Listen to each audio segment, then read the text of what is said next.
Assalamualaikum warahmatullahi wabarakatuh. Halo semuanya. Perkenalkan, saya Ayusandra Saskia Putri, kelas 4B, Prodi Pendidikan Ekonomi, Fakultas Keguruan Ilmu Pendidikan, Universitas Muhammadiyah Profesor Hamka. Jadi, di video kali ini saya akan membagikan sedikit tips untuk kalian, yaitu cara untuk menyusun laporan keuangan pada perusahaan dagang. Eits, penasaran? Disimak ya video teman-teman. Laporan keuangan. Saya akan menjelaskan jenis-jenis dan cara penyusunan laporan keuangan. Sebelumnya, kalian tahu nggak sih apa itu laporan keuangan? Jadi, laporan keuangan atau financial statement adalah hasil akhir dari akuntansi yang merupakan suatu ringkasan transaksi keuangan. Pentingnya penyusunan laporan keuangan, yaitu untuk meminimalisasi kerugian, kontrol biaya, pengambilan keputusan, perencanaan, akurasi kondisi keuangan. Pada umumnya, laporan keuangan yang disusun dalam perusahaan dagang meliputi 1. Laporan laba rugi, 2. Laporan perubahan modal, 3. Neraca. Jenis laporan keuangan. Yang pertama ada laporan laba rugi. Laporan laba rugi digunakan untuk menunjukkan besarnya laba rugi yang diperoleh suatu perusahaan. Melalui laporan laba rugi ini dapat diketahui perkembangan perusahaan dari tingkat laba atau rugi yang diperoleh pada setiap periode akuntansi. Sehingga komponen laba rugi ini adalah pendapatan beban perusahaan. Rumus untuk mencari laba rugi adalah total pendapatan dikurang total beban. Ketika pendapatan dikurangi beban hasil yang diperoleh adalah positif, maka perusahaan mengalami laba. Sedangkan ketika pendapatan dikurangi beban hasil adalah negatif, maka perusahaan mengalami rugi. Yang kedua, laporan perubahan modal. Laporan perubahan modal menunjukkan perubahan atau posisi modal pada akhir periode. Setiap akhir periode, modal pemilik itu akan mengalami perubahan karena adanya aktivitas atau operasi perusahaan yang akan mengakibatkan perusahaan tersebut memperoleh keuntungan maupun kerugian.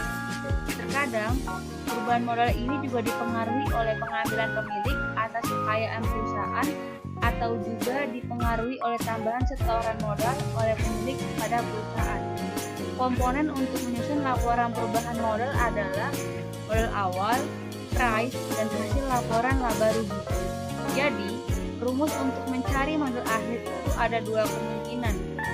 Ketika perusahaan mengalami laba, maka rumus untuk mencari modal akhirnya adalah modal awal ditambah laba dikurang price. Sedangkan ketika perusahaan mengalami rugi, maka rumus untuk mencari modal akhirnya adalah modal awal dikurang rugi dikurang price. Yang ketiga ada laporan raca. Laporan raca menunjukkan keadaan keuangan atau posisi keuangan suatu perusahaan pada akhir periode. Komponennya adalah harta, utang, dan modal akhir. Dalam penyusunannya harus diurutkan berdasarkan tingkat likuiditasnya. Rumusnya adalah aktiva sama dengan pasiva atau harta sama dengan utang ditambah modal. Modal yang dimaksud sini adalah modal akhir. Ya, ini adalah kertas kerja dari perusahaan dagang Mutiara periode 31 Desember 2019. Dalam menyusun laporan keuangan juga harus urut, yang mana kita mulai dari laporan laba rugi, laporan perubahan modal, barulah neraca. Karena hasil dari laporan laba rugi akan kita gunakan di laporan perubahan modal, dan dari laporan perubahan modal ini juga kita akan gunakan di laporan neraca. Untuk laporan laba rugi tentu saja kita menggunakan data yang ada di kolom laba rugi. Nah, ini bisa dilihat laporan laba rugi.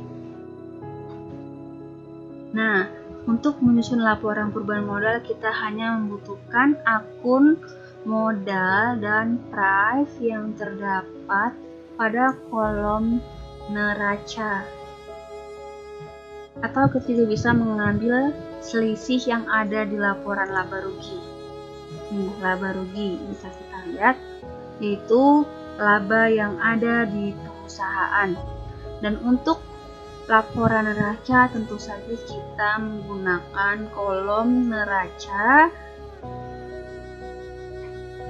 kecuali akun modal dan drive, karena sudah kita gunakan tadi di laporan perubahan modal. Jadi ini kedua ini dikecualikan. Nah ya, kita lanjut ke laporan laba rugi, di mana penjualan sebesar 480.000. Ini penjualan bisa kita lihat 480.000 dikurangi dengan jumlah antara retur dan potongan penjualan serta potongan tunai penjualan 12.000 ditambah 8.000 hasilnya 20.000, jadi 480.000 dikurang 20.000 itu 460.000 yang merupakan hasil daripada penjualan bersih. Penjualan bersih 460.000. Harga pokok penjualan di sini persediaan sebesar 36.000, yang mana bisa kita lihat dari nilai saldo dan penyesuaian persediaan barang dagang. Ini persediaan barang dagang 36.000 dan 36.000. Nah, di sini ada pembelian sebesar 325.000. Ini pembelian sebesar 325.000, bisa kita lihat lagi di nilai saldo dan penyesuaian 325. Nah, 325.000 ini di pembelian 325.000 ini kita kurangi dengan hasil jumlah antara retur dan potongan pembelian serta potongan pembelian, yang mana 10.400 ditambah 6.800 itu 17.200, jadi 325.000 dikurang 17.200 hasilnya 307.800.000, yang mana ini merupakan hasil daripada pembelian bersih. Kalau tadi kan penjualan bersih, sekarang pembelian bersih. Nah, di sini ada biaya angkut pembelian itu sebesar 12.200. Biaya angkut pembelian kita lihat juga di nilai saldo dan penyesuaian, ini ada 12.200. Nah, harga pokok barang tersedia untuk dijual itu kita peroleh dari hasil jumlah antara persediaan sebesar 36.000, pembelian bersih 307.800, biaya angkut pembelian 12.200, yang mana hasilnya 356.000. Nah, ini 300. Jadi harga pokok barang tersedia untuk dijual itu 356.000. Nah, dari sini kita kurangi dengan persediaan 31 Desember 2019, yang mana bisa kita lihat dari kolom penyesuaian dan daya saldo yang disesuaikan. Ini persediaan barang dagang 40.000 dan 40.000, jadi kita tulis ini 40.000. Ini kita kurangkan hasilnya 316.000, yang merupakan hasil daripada harga pokok penjualan. Nah, di sini adalah laba kotor penjualan. Laba kotor penjualan itu kita peroleh dari hasil penjualan bersih sebesar 460.000 dikurangi dengan harga pokok penjualan sebesar 319.000 dengan hasil 144.000. Di sini ada biaya-biaya operasi, yang mana biaya angkut penjualan sebesar 7.000, biaya iklan sebesar 16.000, biaya sewa sebesar 3.000, biaya gaji sebesar 45.000, biaya asuransi sebesar 2.000, biaya depresiasi gedung sebesar 8.000, biaya rupa-rupa sebesar 17.000. Ini ketika dijumlahkan hasilnya 118.000. Jadi jumlah biaya operasional itu 118.000. Nah, di sini adalah laba bersih. Laba bersih kita peroleh dari laba kotor penjualan sebesar 144.000 dikurangi dengan jumlah biaya operasional 118.000, jadi hasilnya 26.000. Jadi laba bersih itu 26.000. Kita lanjut ke perubahan modal. Di sini ada modal Mutiara 1 Januari 2019. Bisa kita lihat di kolom neraca. 83.000. Di sini ada laba 31 Desember 2019 sebesar 26.000 yang tadi kita peroleh dari laporan laba rugi ini, laba bersih 26.000. Kita masukkan ke perubahan modal. Di sini ada Prive Mutiara sebesar 15.000 yang bisa kita lihat dari kolom neraca. Ini Prive 15.000, ini 15.000 kolom neraca ya. Nah, ini laba dan Prive itu kita kurangkan menjadi 11.000. Jadi, modal Mutiara 31 Desember 2019 itu kita peroleh dari modal Mutiara 1 Januari 2019 sebesar 83.000 dan hasil pengurangan antara laba dan Prive tadi 11.000 kita jumlahkan 83.000 dan 11.000 sebesar 94.000. Jadi modal Mutiara 31 Desember 2019 itu 94.000. Intinya kita akan masukkan ke laporan neraca. Kita lanjut ke laporan neraca. Di sini ada aktiva dan pasiva. Sebagaimana yang tadi kita sudah jelaskan, yang tadi kita bahas di pembahasan presentasi. Itu rumus laporan neraca itu kan aktiva sama dengan pasiva atau harta sama dengan utang ditambah modal akhir. Nah, di sini ada aktiva lancar yang mana ada kas sebesar 9.500, piutang dagang 16.100, persediaan barang dagang 40.000, asuransi dibayar di muka 1.800.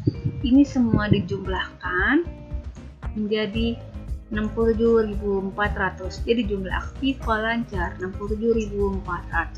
Di sini ada aktiva tak lancar. Itu ada gedung sebesar 80.000 dikurangi dengan akumulasi depresiasi gedung 24.000 dengan hasil 56.000. Jadi jumlah aktiva tak lancar itu 56.000. Di sini jadi jumlah aktiva itu kita keluar dari jumlah aktiva lancar 67.400 ditambah jumlah aktiva tak lancar 56.000 dengan hasil 123.400. Dan ada kewajiban lancar, utang dagang 20.400, utang gaji 5.000, utang sewa 4.000. Jadi jumlah tiganya ini sebesar 29.400. Jadi jumlah kewajiban lancar 29.400. Jadi ada modal Mutiara sebesar 94.000 yang mana tadi kita kalau dari laporan perubahan modal ini 94.000. Nah, jadi jumlah pasiva itu kita peroleh dari jumlah kewajiban lancar 29.400 ditambah modal Mutiara 94.000 dengan hasil 123.400 jumlah pasiva. Jadi antara jumlah aktiva dan jumlah pasiva ini balance sebesar 123.400. Sekian dari saya, semoga video ini dapat bermanfaat dan menambah wawasan bagi kalian semua. Kurang lebihnya mohon maaf. Wassalamualaikum warahmatullahi wabarakatuh.